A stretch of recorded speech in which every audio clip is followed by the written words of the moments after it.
Morning, everybody. We're just waiting for Sergeant Clayton to give us the green light.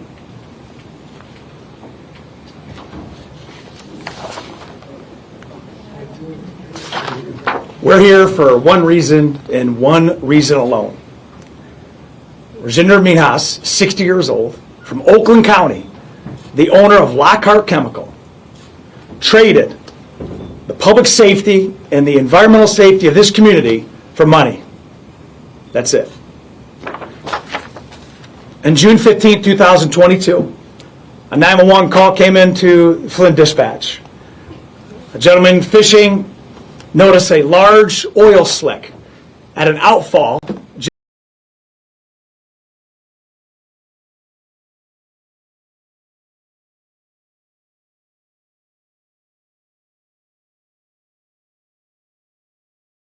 that river bends.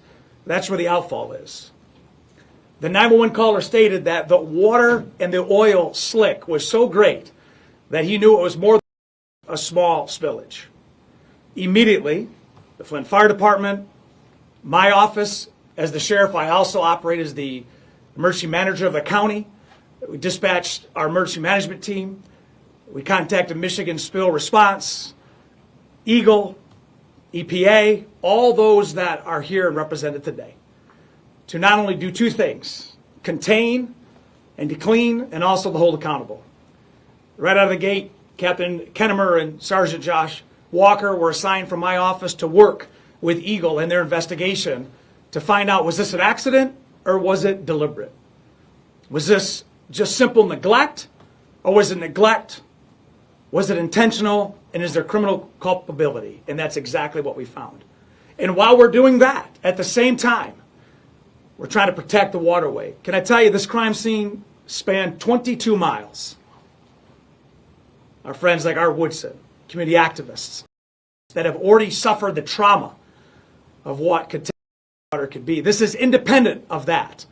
This was just another example of what can happen if reckless and poor management is tolerated. And I can tell you, on that day, it wasn't. We were able to set up soft booms and hard booms. This is the outfall. You'll see that between the second and third boom, the orange, there's a line of demarcation where the oil and the water meets. All in all, our teams worked 12 to 16 hours a day for 3 weeks straight. And those soft booms and hard booms are put in all the way down the river.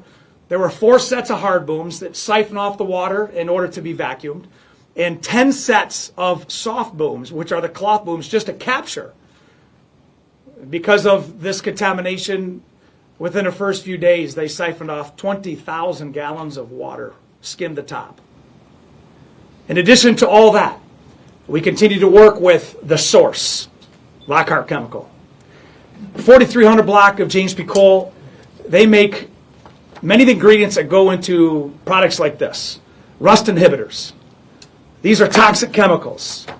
When we went to the site, I want you to see just a little bit of what we saw at the site. These are outside tanks. Look at the spillage underneath the tanks. Take note of the lack of care, knowing that that all seeps into the watershed. Well, we found in our investigation that within 24 hours of us being on scene, that our friends from the EPA rushed, and I'm so thankful for them. EPA and Eagle, from the get-go, assigned full teams to investigate and to identify the source. They were able to fingerprint the volatile organic compounds that came from the source and tracked it back to Flint Chemical. So we knew we had our source. From that point, we secured the location, and we continued to work our case as we progressed as a cleanup and saw that we had waterfowl, we had aquatic animals that were contaminated, we had young turtles that were contaminated, that our friends and volunteers came and picked up and washed and cleaned and cared. At the same time, we're investigating and working with our investigative partners. Can I tell you, the health department from Genesee County, without any hesitation, and it wasn't very popular, especially during the July 4th weekend, to have a no contact order for the entire river. People couldn't kayak, they couldn't fish, they couldn't swim, they couldn't enjoy it. That's what happens when you have careless, reckless criminal behavior like we do in this case. You would think after all of this, our defendant would do what they could to try to help and mitigate, but he did the absolute opposite. He actually escalated. There's a point in August, 60 days after, that false claims were made by the defendant. That in an interview, they stated that we needed records, and these records were submitted, and they weren't correct. Not only that, daily chemical spills, mismanagement. They had spills that were not cleaned. They had drains that instead of fixing, cement product was poured in. As we excavated this entire site, we saw one after another an example of premeditation. Many times it's a cover-up. What I found is most egregious is when we started pulling records. And if you looked at those containers, you would see that many of them, they generate tremendous amounts of heat. And there's a level that's set by manufacturers and EPA and Eagle, our Michigan Department of Environment, Great Lakes and Energy, that there are requirements and there are reporting requirements. And I saw with my own eyes records that were falsified at the order of the defendant. We have individuals from that company that were forced these adjustments to keep it under the 110 degrees Fahrenheit, when in fact it was some cases near 120 degrees. These are ticking time bombs for a community. I think it's worthy to note that in a community like us here in Flint, Genesee County, some may see that this is just an act of business, and it's not. These are people's lives. These are businesses. These are people's recreational endeavors. And when a company comes in, especially somebody who's not from this area and has no regard, knowing what Flint has just suffered in 2015 and 16, to do that, we're here today to answer. And I will tell you, it may have taken a long time, but when you have a case like this, an environmental criminal case, these aren't any case that I as a sheriff or a 32-year veteran are taught how to do. This is a walk a mile, see a mile case. But we can't do this alone. When you involve other credible investigators and scientists and people are behind me inside me today, this is how we got here. Is I know that on that day, we claim to hold people accountable. I was in communication with our Attorney General from the beginning, our friends from Eagle, to take us to this day. When you have an Attorney General who's claimed, not only in this case, but in other cases, that she is going to stand by this community and hold people accountable, like in this case, I can tell you as a sheriff, that is a great relief. This is a collaboration. And I'm here to tell you that Dana Nessel, our Attorney General, never said no. She would take my calls on the weekends. She would take my calls in the evenings, and we kept pushing and pushing. And that shows tenacity. So again, I want to thank all those that responded from June 15, 2022 to those that are standing here today. These are not easy cases. And when you have a co-laborer of justice like our Attorney General, Dana Nessel, I get to say as a sheriff to this community, protection, we promised accountability, and we have that. Ladies and gentlemen, Dana Nessel. Thank you, Sheriff. And in response to that, I don't think you'd take no for an answer, even if that was what I suggested. No, I appreciate that introduction. Just to make everybody who's in the room aware, obviously, Genesee County Sheriff Chris Swanson is with us here today. Also with us here, the Department of Attorney General Criminal Justice Bureau Chief Daniel Hageman Clark, and we have some of our assistants attorneys general who worked on the case with us here, Greg Justice and Dan Grano, and also Sherry Meyer from the Water Resources Division of Eagle. So today, alongside with the sheriff, we're announcing criminal charges against Rajinder Singh Minhas, the president, treasurer, and director of Lockhart Chemical Company, for many significant felony and misdemeanor criminal offenses for the alleged mismanagement and neglect of critical maintenance and degradation of the Lockhart Chemical Company that resulted in the unauthorized oil discharge into the Flint River in 2022, and, as was mentioned by the sheriff, for illegal operation practices at the site in an attempt to cover up his criminal culpability in the discharge and other industrial material and waste management offenses discovered in the months that followed the discharge. Mr. Minhas was arrested at his home in Rochester and arraigned in the 67th Judicial District in Genesee County on Wednesday, December 18th. He was released on a personal recognizance bond pending a probable cause conference scheduled for January the 2nd.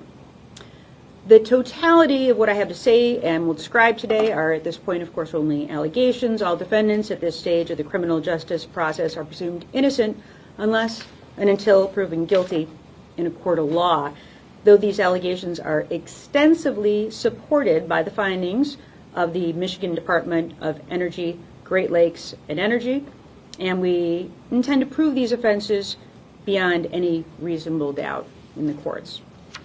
In addition, I would offer my gratitude not only to the talented attorneys and prosecutors in my office, some of whom, again, are with me here today, but also to the experts at Eagle, Michigan State Police, the Genesee County Sheriff's Office, the Oakland County Sheriff's Office, the special agents from my department, and the detectives of Eagle and DNR Environmental Investigations Section who developed and investigated this case. Lockhart was a chemical processing facility that manufactured rust preventative additives used in the metalworking industry. And here, staff stored, transferred, and blended raw materials to be crafted into rust preventatives and then shipped those chemical products to customers. These chemicals were stored on site in more than 100 tanks with a total volume of nearly 2 million gallons and up to 4,500 barrels on site. And this site stored raw materials which would be steam heated to liquefy the materials for chemical integration.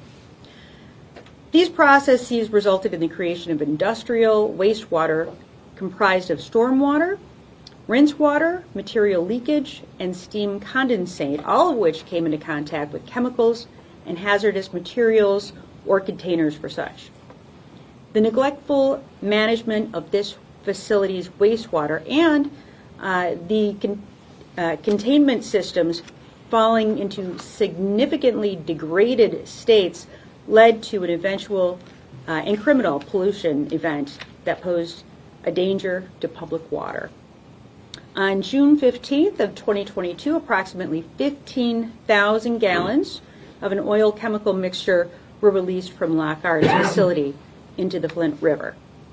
The discharge came from the facility's underground tunnel network for combined wastewater and flowed through the municipal storm sewer to an outlet into the Flint River caused by a tank valve leak. Upon noticing the chemical discharge to the river, emergency responders deployed booms to mitigate the pollution, and in the immediate investigation, Mr. Minhas denied that the oil chemical substance came from Lockhart and claimed the site was self-contained, that no pipe or drain system connected his chemical site to the storm sewer, and that simply was not true.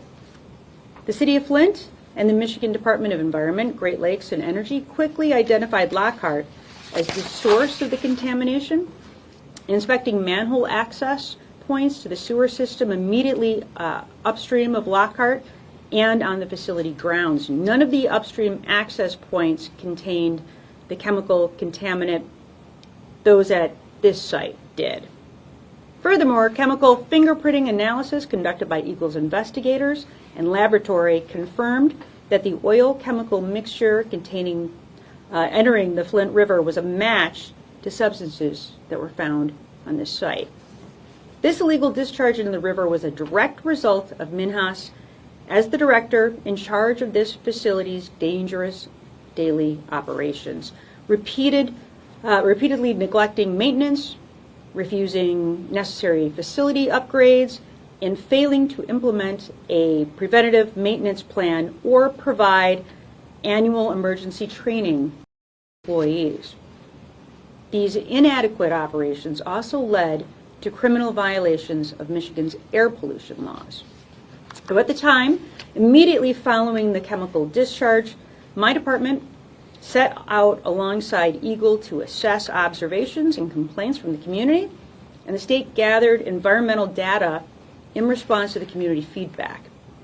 Eagle initially sought voluntary compliance from Lockhart on several needed upgrades to facility integrity and other items necessary to come into compliance with state law.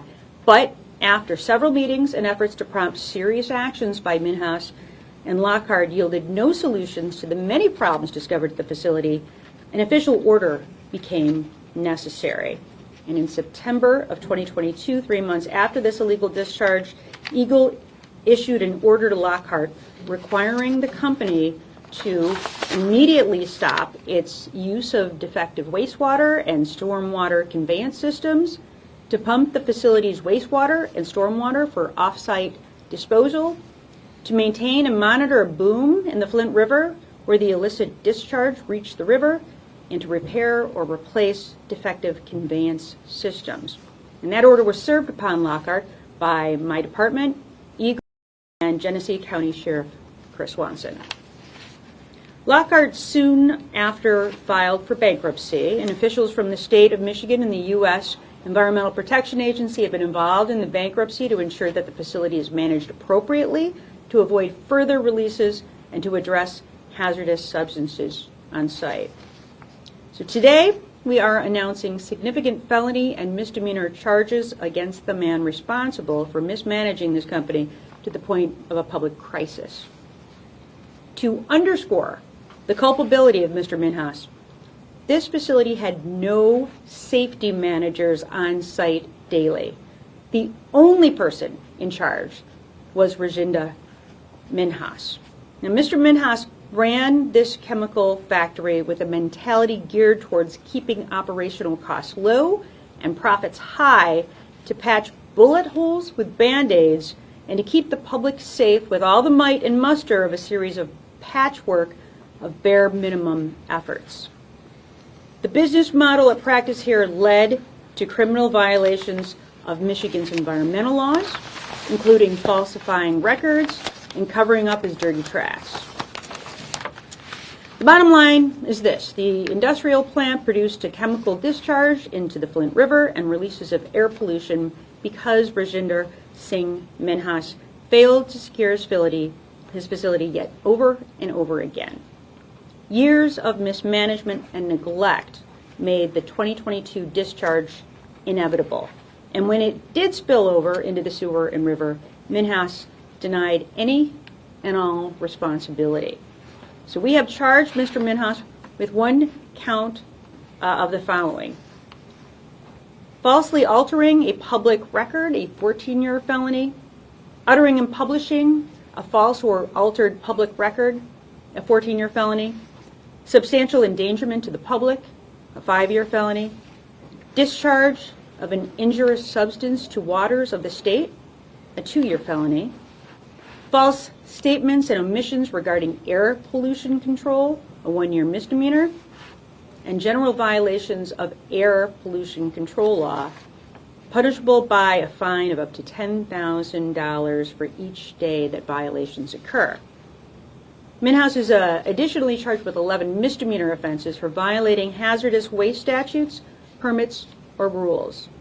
Convictions on these charges would require Minhas to pay for all costs of corrective actions associated with the violations, and in addition, a potential 1 year of incarceration and a fine of up to $25,000.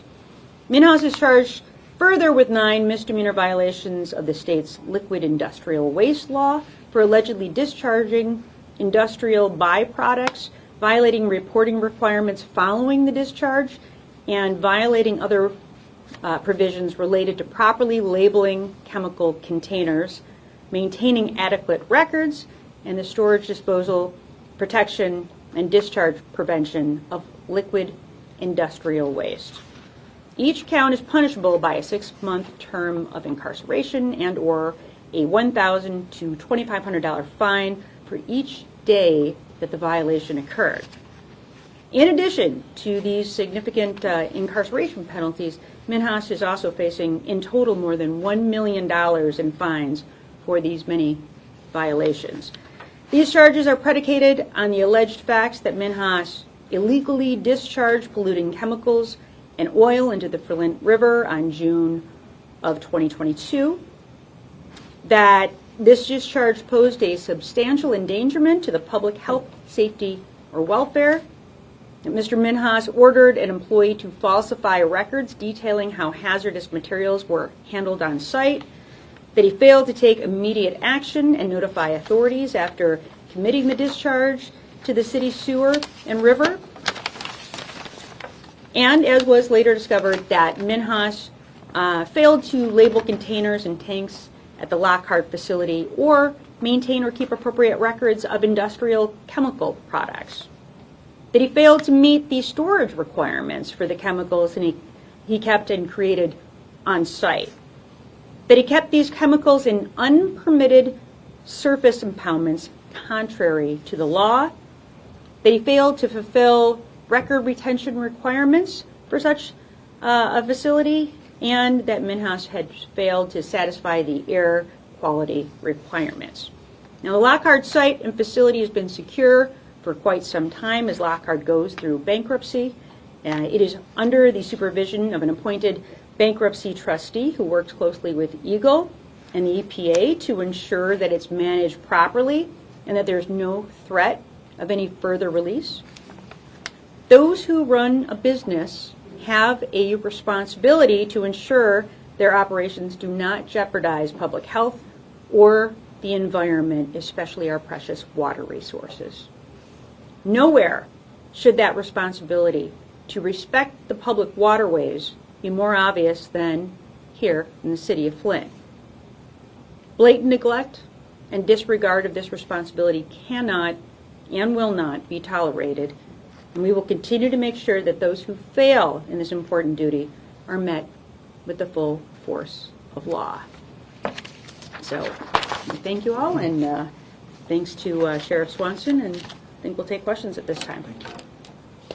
Steve, Attorney General, how does this prosecution compare to other cases of industrial mistakes? I mean, is this the most serious number of charges you've ever handled down? Yeah, I think it is since I've been in office. I will say that it is unusual to charge criminally these types of lapses as significant as they are. But this was really a special set of circumstances. And, obviously there were multiple actions that were taken by Eagle since 2016.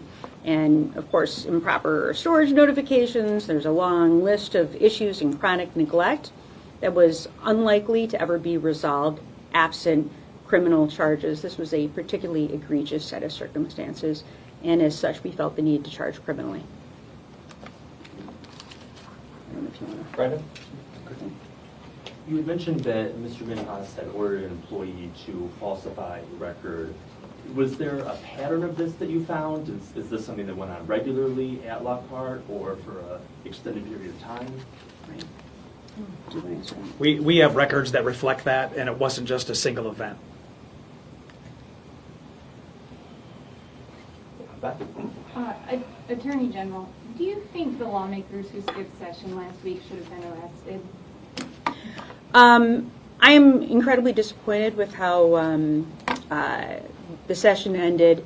Obviously, I think that there were a lot of individuals that I think were at fault for not completing the session, and ultimately there are many, many bills that should have been voted on.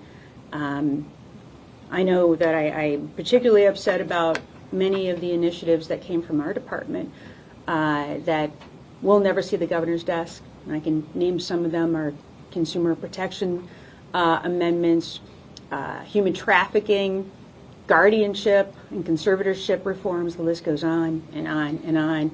And those are just some of them.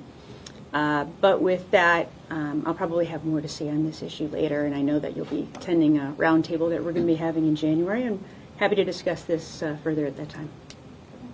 Thank you. I'm going to go to Mike here. Can we talk why it took so long to come out with this announcement? And then two, can you speak to the fact of, you mentioned that the site is secure at this point, but are there contaminants that Eagle is monitoring that could be leaching back into our water system at any point, and what's happening with all of that?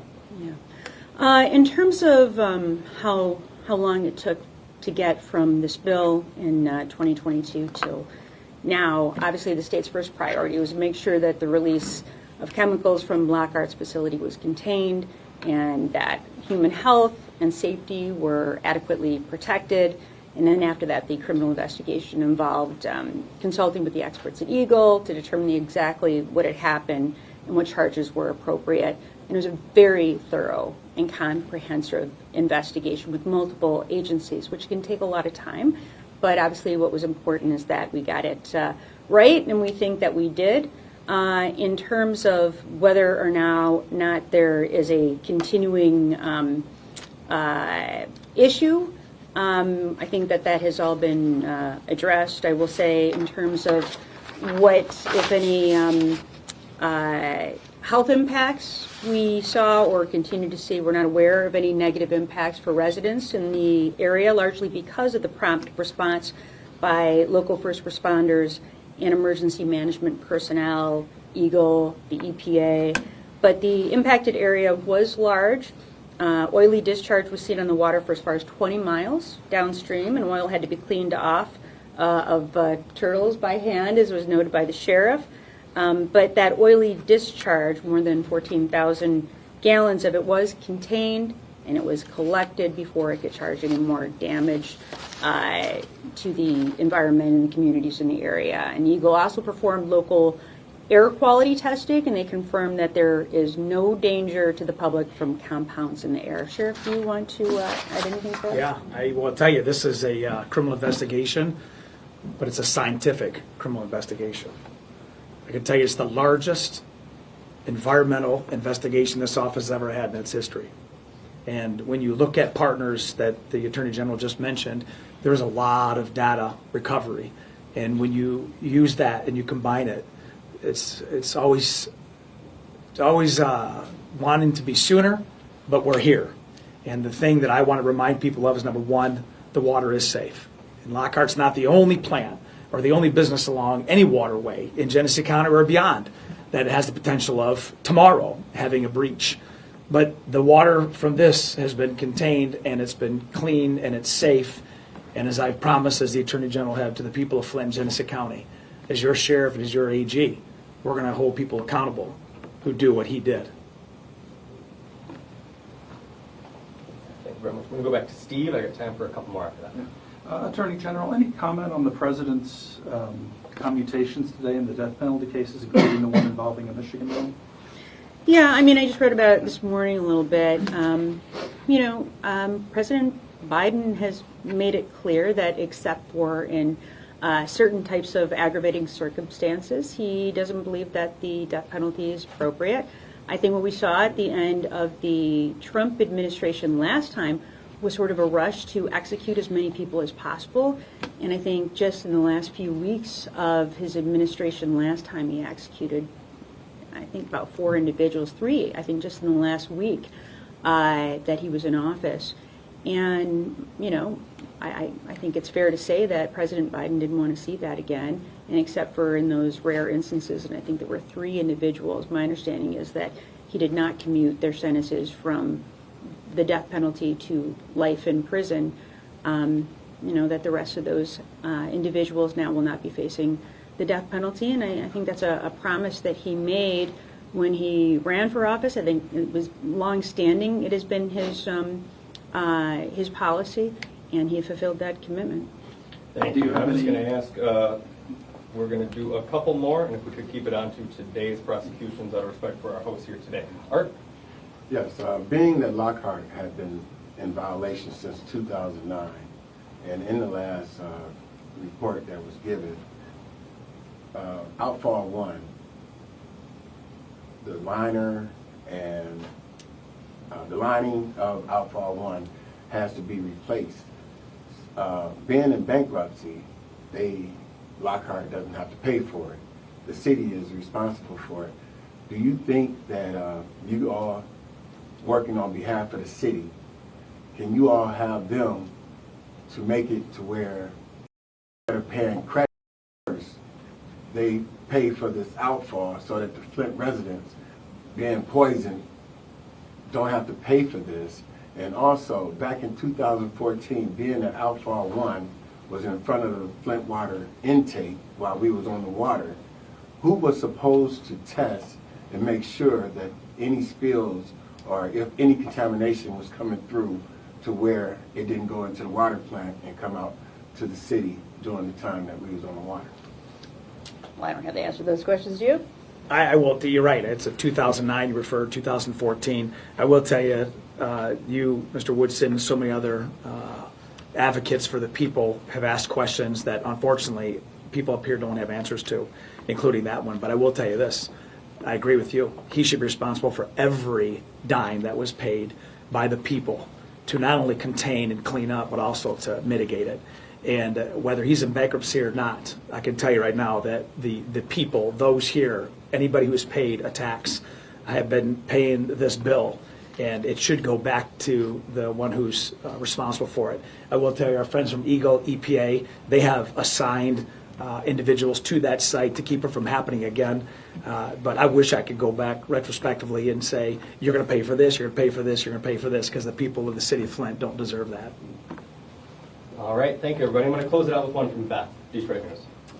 Attorney General, one more question. That with Trump coming into the presidency and obviously putting in a whole new cabinet, do you have worries about their disposition towards Line 5 and how that might affect your litigation seeking to shut down the line? Yeah, we don't believe that that federal activity is going to affect our state case. Obviously, the Sixth Circuit made a determination that the case would be properly remanded back to the state, and we're hoping that Judge Jamo will act swiftly. We've had outstanding these motions for summary disposition for quite some time, and obviously he's asked for some further briefing, which we're supplying. So we're hoping to move this case through the state system as swiftly as possible, and know at this juncture we don't believe that the new federal administration should impede upon that process. Thank you very much, everybody, for joining us. We will be having a press release coming out digitally over the next, I want to say 20 minutes, and every time I do, it winds up being 40. Thanks, everybody. So press release will be coming out if we're looking for specifics on